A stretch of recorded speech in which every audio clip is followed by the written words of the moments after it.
Hi, I'm Chuy, Garza, your host of 24/7 Laredo Talk Show. Please press the like button to keep informed about what's happening here in Laredo. Now, we do have a very special guest. Her name is Sandra Whitten. Welcome to the show. Thank you so much for having me. I really appreciate it. Thank you for coming. Now, I've only heard about you by other people, but I never had the opportunity to meet you. You're from Laredo. Yeah, I've been here for 10 years. Yeah. Great. Well, I hear you're running for Congress. Yes. I'm not sure the name of the district. Is that District 28? We are District 28, absolutely. Okay. Could you tell us a little bit about yourself? I'm a mom of 4. I have a 14-year-old, an 11-year-old, a 2-year-old, all boys, and then a 7-month-old little girl. Been married for 17 years, and we made Laredo our home 10 years ago. Like I said, I've been married for 17 years, and here in the community, I've been involved in churches, activities. I've taught dance at various dance schools, and I've been a Little League coach for 7 years. Awesome. So when do you have time then? I mean, you're raising 4 wonderful kids. Well, I mean, at that we'll age, sleep one day. Yeah, we'll sleep one day. Awesome. Well, that's true. You can sleep later on. Sleep later on. Well, welcome to the show, and I'm glad that you're joining us. Now, you'll be running for the first time as a candidate. Is Correct. that right? You'll be running as a Republican for the Congressional District 28. Correct. That's being held by Congressman Henry Cuellar.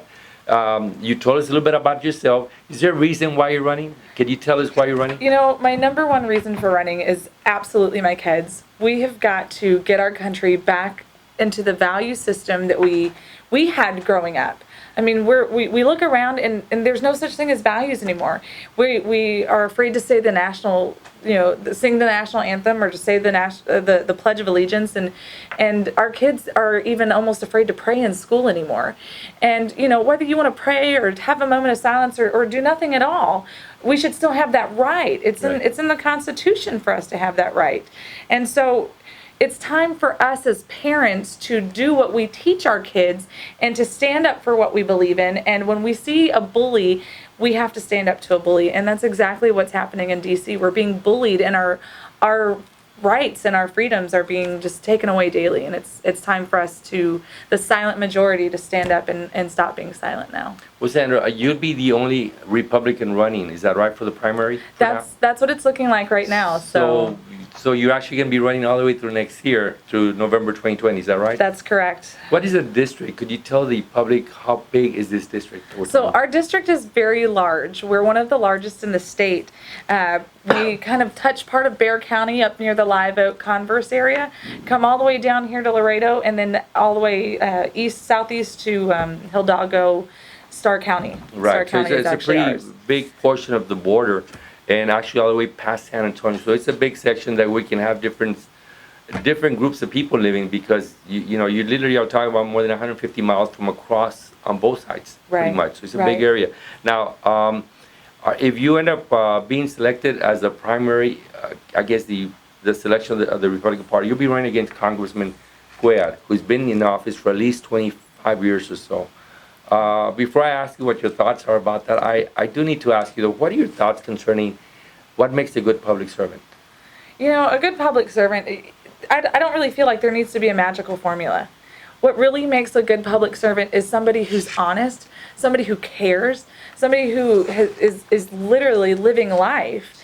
We see our public servants, and we the people have done the tragedy of putting them up on a pedestal. Yes, they need to be respected and they do need to be honored, but they put their pants on the same way that we put our pants on. And so, but they've forgotten that because we've allowed them to forget that. They get bought by big corporations, they get bought by big businesses, they get bought by big government even. And by all of this happening, they just walk around and think that they're untouchable. And that's not how a servant is supposed to act. A servant is somebody who serves the people. We, as Christians, we can relate to Jesus because he served his disciples. He washed their feet. It's about being humble, and it's about showing true humility and showing your willingness to work with other people. When we teach our kids on the ball field, hey, I accidentally hit you when I was pitching at you. Let me come over and shake your hand. That's Right. showing good Humanity, sportsmanship. It's exactly, being, exactly. going above and beyond what was actually called of you to do. And that's exactly what being a good public servant is. It's about being willing to do things, even though you may or may not get the recognition for it, whether it was your job or not, but it's because it needed to get done. Some people may say that those types of values are already out of style and really shouldn't be a part of our present day period of where we live now. Do you think those are old-fashioned styles that should not exist anymore, or should we go back to some of those issues?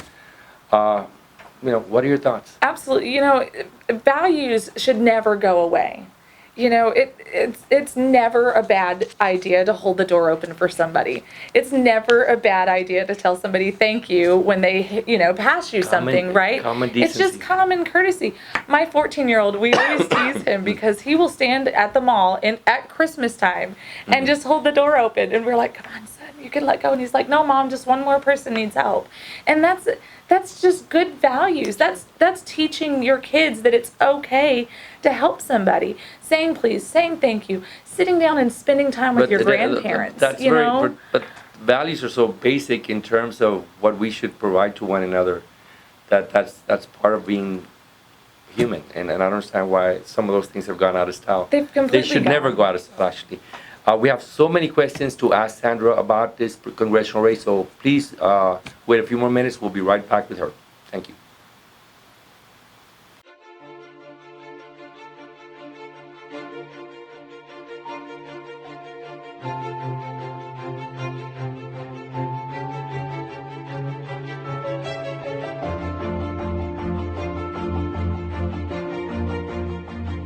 Well, welcome back. We're here with Sandra Whitten, candidate for Congress District 28 here in Laredo, Texas, which includes Laredo and Webb County and other counties around the area. I've got a few questions I got to ask you. It's obvious as a Republican, you've got several issues that stand out in terms of this community that while some people may agree, other people may disagree.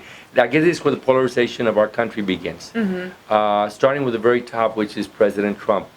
He's running for re-election. If he is, in fact, obviously going to be the nominee, do you think he's going to help your case here in Laredo?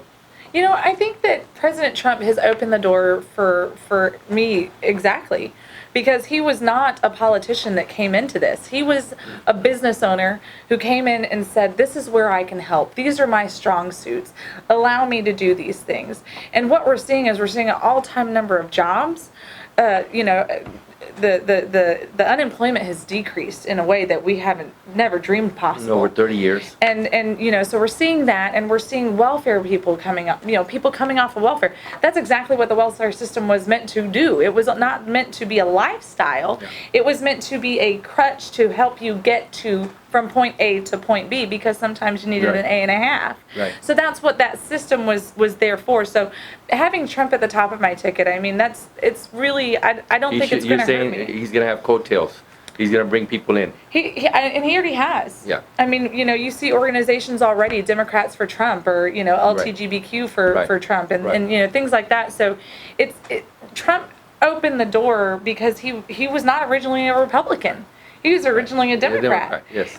So I think that where people find the hate for Trump is not because of what he stands for or what he's done. It's because they were polarized by the radical left to have an all of a sudden hate for Trump. Trump all of a sudden was a racist when 6 months before he decided to run for office, he was having lunch and playing golf with Jesse Jackson and some of the others. So race you is not of course an are going to be running closely with Senator Cornyn, who's also running for Senate in Texas, and so he's the next top guy running this time around. Yeah. So you have a good relationship with his office? I do. We Senator Cornyn and I, we got to meet back in March when he was here in Laredo, and I've met with his staff already, and I'm very honored to be on the same ticket with Senator Cornyn. He's really done a fantastic job in DC. Now, one of the big issues happening in Laredo, well, not Laredo, but nationwide, is this issue about this heartbeat laws that are happening across the country, or at least in the southern part of the country. Where the abortion rights or certain abortion laws are being passed. Pro-lifers are in fact declaring that if there's a heartbeat that they're hearing, then that it would be illegal to do an abortion after 6 to 8 weeks to 9 weeks to 10 weeks. Where do you stand on that particular issue of reproductive rights? So with reproductive rights, it's hard to claim my body, my choice when a child is now involved. Because that's the fact of the matter. If a mother was killed by a drunk driver and she was pregnant, that's 2 homicides. It's not just Right. a mom and, oh, well, now it's an abortion all of a sudden.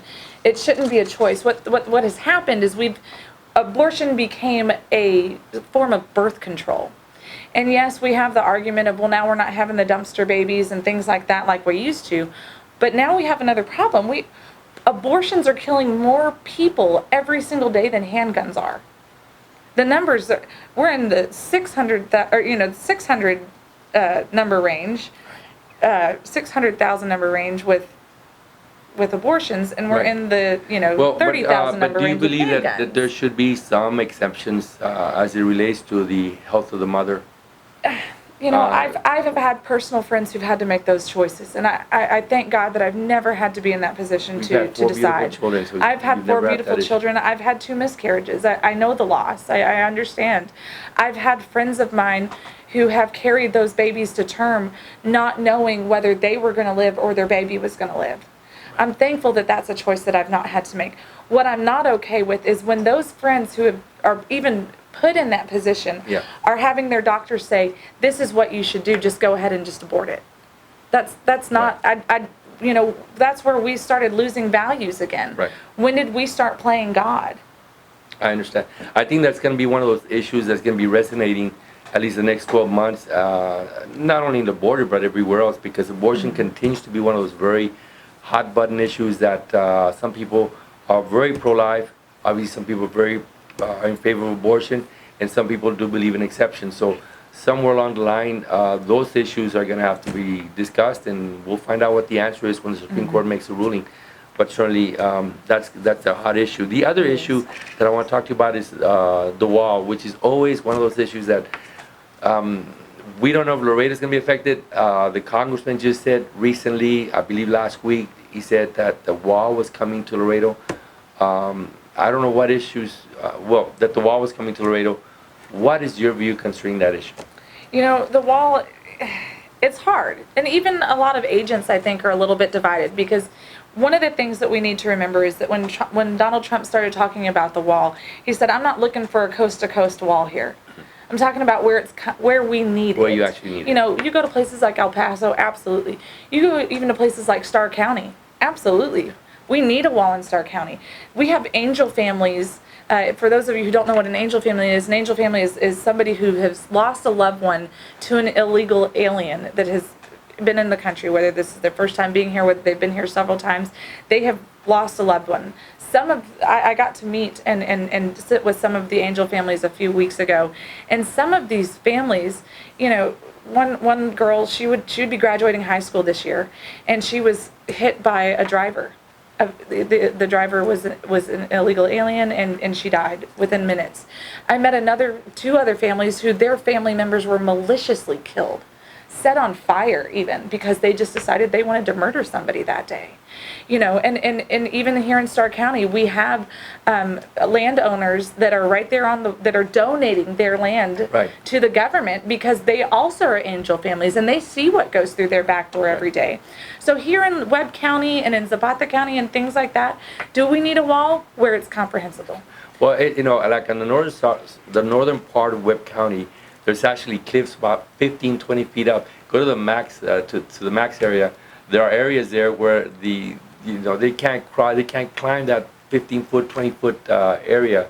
That's true. On the side where the the house is. Right. But if you're down at the lower, Well, it's a different story. It's a different story. I used to work there when the Max actually opened, and I was there watching people run across the golf course in the middle of people's games. We definitely need to be able to do something.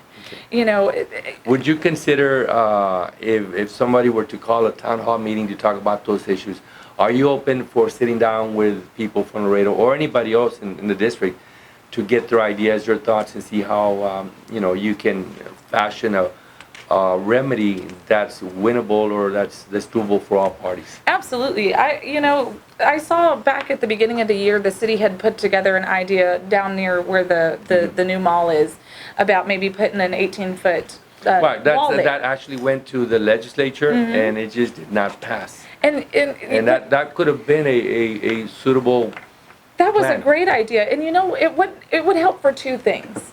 Let's take border security off the table for a second. What happens every other year down there? Right. The whole area floods. Yeah. I'm from the coast. I understand that that's now a water retaining Right, wall. exactly. Now how many millions of dollars did they put into that brand new mall? I mean, we're jeopardizing that every Right. time the river floods. Right. Well, but that wall could help. Yes, that's something that should be considered. Of course, there's environmental issues that need to be discussed, and I think that's why I think to some degree there should be some type of a discussion concerning that part. But again, the answers could be somewhere in between. It may not necessarily be no wall or maybe a wall. It just depends on the circumstances and the land terrain and the continued use of that particular area, the border, by illegal activity. It just depends. But certainly it's something that would you consider then visiting with local people and looking at that issue? Absolutely, because like I was saying, even our agents are a little divided. Like they want to see more. They want to know what a better plan is, because you also run into the issue of if we just put a solid wall, which it's not a solid wall. None of the plans that President Trump has put through it's just like a, Right. we think of prison walls, and Right. that's not what we're looking at here at all. So I'm completely open to talking to anybody or listening to ideas on comprehensible ways to It's make gonna it be better. like next year is gonna be even more so I don't want to say a raucous, but it's gonna be kind of like a loud year next year politically. is. So I'm really looking forward to having you back again and talking about a whole bunch of issues. What do you believe are the shortcomings of this particular congressman in the district? Why is it that you want to run for it now instead of maybe 2-4 years down the road? We're a single income family. When the government shut down back in December and we were shut down for 6 weeks, my family we didn't have income at Christmas time through the New Year's for 6 weeks. I had a brand new baby. I had a 2-year-old. I had a family. I didn't know. Me and 800,000 other families were trying to figure out what we were going to do for 6 weeks till the government could reopen. And everybody was blaming Trump, but I never saw where it was Trump's fault. I saw where it was a Congress who was not willing to accept what is really happening. And what made it even more disgusting is I saw Henry Cuellar telling America that there was no crisis. And here I am sitting at my kitchen table at 11 o'clock at night with my kids sleeping in the other room, my husband not home from work yet, my house shaking from helicopters flying overhead, and I'm seeing spotlights in fields next to my house. But there wasn't a border crisis. He claims to love Laredo, and he claims to love our district, and he claims to be from here, and he's one of the people, but then he sat there and he lied about what was happening in our backyard. That was not okay. If you're willing to lie about something that I can literally look out my window and see happening, what else is he lying to the rest of the country about our district? We just became the #1 port in the entire country. Yes. We went from being just the land port to the #1 port in the entire country. And our infrastructure is failing us. I live on Mines Road. I have a 2-lane road for the most part, Right. coming in and out. And when Mexico shuts down because they're protesting or whatever, I can't Yes. get my kids to baseball. If when I was in labor, I ran the risk of not being able to get down the road. So these are some of the things that he's been there for so long. We have the #1 port in the country, and we don't have a better road structure for where the #1 port in the country is. That is a failure of leadership. Well, next year is going to be a very tough year in terms of political campaigning for all sides. What do you think will be the actual issues that are going to resonate in your campaign? I know for me personally, it's going to be border security. But it's not just limited to border security. I mean, the border security immediately affects our district. We live on the border. But it also goes throughout the rest of the country. I have family back in Maryland, and we know for a fact that MS-13 is coming through our border every single day. Whether they're walking through with a visa, whether it be fake or not, or whether they're smuggling themselves across one way or the other, they're getting to different parts of the country. So border security it's going to be huge. Huge. Earlier during the break, you mentioned to me that you're originally from Virginia. Yes. And you live in that area. what do you call that area again? The historical triangle. Historical Triangle, Yes. where all the major battles were fought. Right, Yorktown, the Revolutionary War was there. So you have a sense of history. You were raised with a sense of history and understand the importance of history, how it can replay itself in the future. We don't learn some of our mistakes. How can you apply that knowledge and that historical perspective to Laredo in this particular race?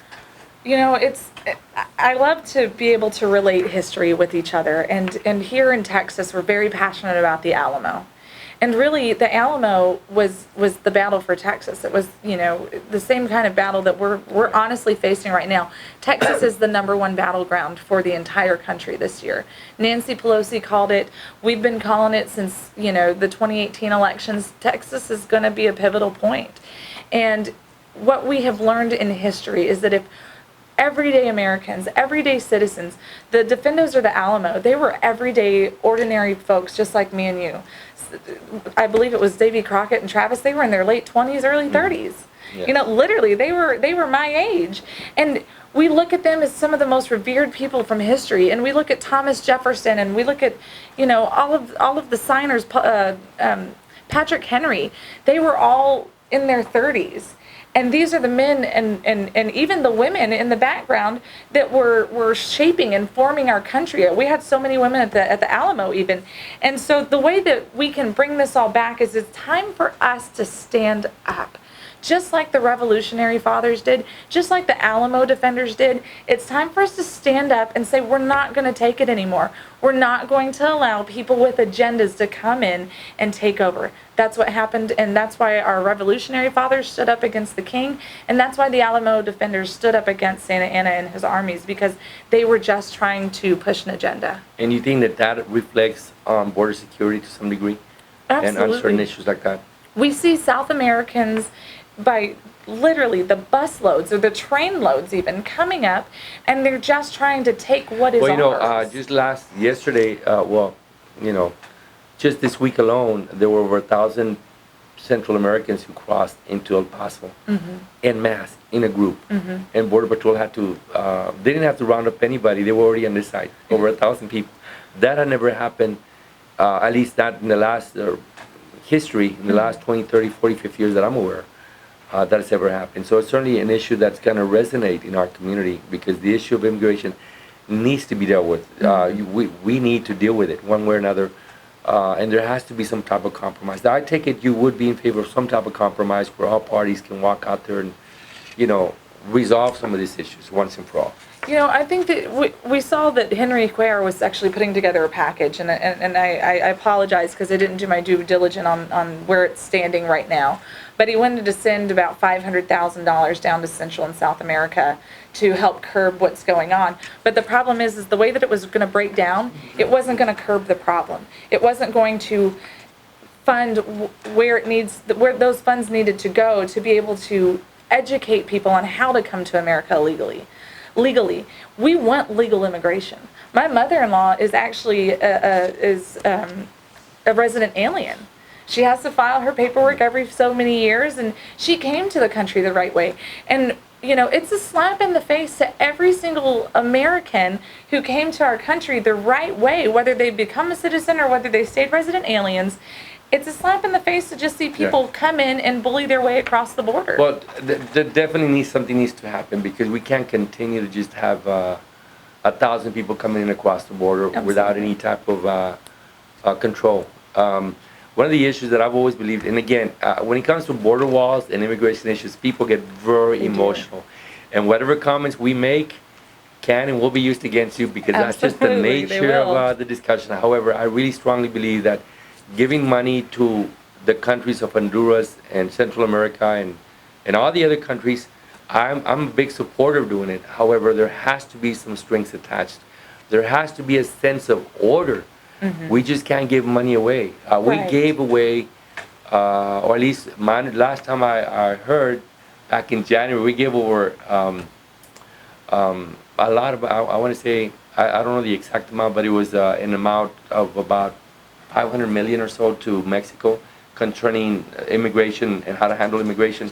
But to this day, there hasn't been very much proof that they've actually done what they were supposed to do. Exactly. So again, it goes to the point again that I keep mentioning, that we got to be very careful with the monies that we give, and that we tie it in with some type of strings attached. If not, we're never going to resolve this issue. No. We do need to work something out in those countries, but we need to tie whatever monies we give them to some type of restrictions, because or else we're just giving our money away, and it's part of the corruptive influence that we keep having in our community, not in our community, in our country. And you're absolutely correct. And it's not a. They're great people from South America and Central America and Mexico, and I've had the privilege in the last 10 years to even get to know some of them. You know what I mean? It's what we want is it just done correctly. Yeah. And what we want is, like you were saying, I mean, when we give money, even when we give money to churches, we can say, hey, this is where I want this $20 to go. Right. And that's where we expect it to go. And it should go to that. And the same thing, like you were saying, we need to be able to know that this is where this is going, so that we can allow this problem to stop being a problem, and for it to finally getting resolved. And I think that as long as we keep just, it's like taking a bucket of water and dumping it into the ocean right now, is what we're doing by just sending money over there. It's not helping. Again, the immigration issue certainly needs to bring all the parties in, and there has to be some type of a compromise on all sides. Whatever it is, I don't have an answer, but something has to give. Yes, something agreed. has to give. In closing, you would be, if elected, you'd be the first Republican woman in the district, something that Laredo's never had. That's actually a possibility. What are your thoughts about that? It's exciting. I never really stopped to think about being the first woman, anything. Yeah. I looked at my kids and said, we've got to change. We've got to, moms and women out there, we are so powerful. We are raising the future generations. We have T-ball and dance lessons, and we have PTC meetings, and we still have to have dinner on by 6:30 so everyone can get fed before we go to those events. If we can do that at home, imagine what we can do when we really set our mind to it. Imagine the America that we can leave our kids if we all pulled together and just did a little bit. In churches, we like to tell people that the number one thing that you can do as a Christian is you could just be raising the next Billy Graham. But the same thing is true for Americans. The greatest accomplishment that you could have as an American is raising the next Abraham Lincoln, or raising the next Thomas Jefferson. You moms and even you dads, you have such a critical role in what you're teaching your kids. Our now 11-year-old loves to have political debates at school. Oh, really? Like, he'll sit there with his teachers and even have debates. Good. And it's important that we as parents and we as women stand up. We're not just a voice in the crowd anymore. We talk about equal rights, and we talk about this, and we talk about that. But then we allow the women who just want to perpetuate, marches in D.C. be the voice for women. But that's not who we are. So it's exciting it's going to be an exciting year. And I really want to thank you for being here. I expect to see you a few more times. Absolutely. And I'm going to be more specific in terms of the questions next time around. But I'm glad you were here. And I remind the public, please press the like button, so we can continue to give you shows like this, and hopefully bring them back again. And I want to thank you again for listening. Again, I remind everybody to please go out, register to go vote. Yes. Make sure that you learn about the issues, learn about the candidates, and please engage with them if you can, and try to go out and vote whichever way it may be. Because at the end of the day, it's our community. Mm-hmm. Like you mentioned, it is our families living here. And we need to do the best we can to make sure our kids are raised in a very positive environment. Absolutely. And we can only do so if we all come out and vote and actually stay engaged in our community. And you can find me on sandrafortexas.com, and on Facebook, Instagram, and Twitter under the same name, Sandra For Texas. Good. Well, thank you for joining us. Have a good day. Thank you. Thank you. Bye-bye. Good seeing you.